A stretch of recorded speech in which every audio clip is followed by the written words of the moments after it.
victims of age vision in its cameras with an innocent purpose in mind, photographing wildlife at night.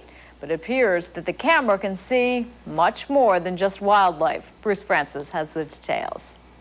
Sony says that with a special lens and very particular circumstances, its night shot camera appears to see through clothing. But don't get your hopes up or anxieties high. We enlisted the help of the video experts at B&H, which a Sony salesperson describes as one of their best accounts.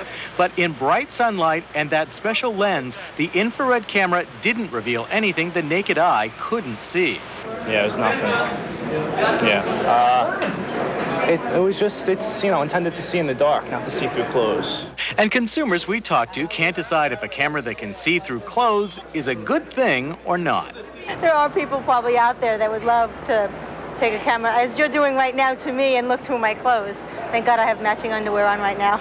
Well, this is a great idea for somebody who's like perverted or something like that, I mean, let's face it, a camera that can see through clothes, what kind of loser is going to buy this frickin' camera, Loser. If people want to see that, then that's great. You're not using one now, are you?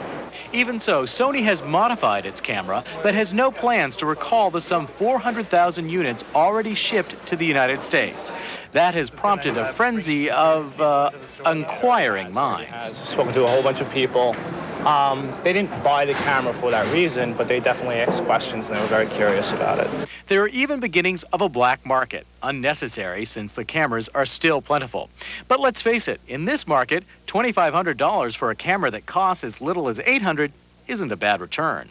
Sony says that they will modify or replace the cameras for consumers who just want to play it safe. And a Sony field representative tells me that stories about the cameras have spurred a flood of calls from curious retailers and consumers, but it's not clear if those calls have translated into sales just yet. Bruce Francis, CNN Financial News, New York.